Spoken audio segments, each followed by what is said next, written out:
salamat po. Hindi ko na ikinais.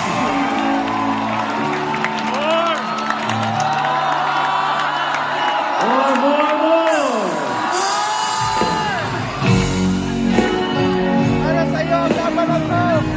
Palakpakan po natin ang nag-iisa, Manny Pacquiao!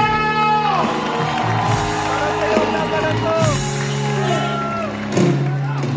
Gagawin ko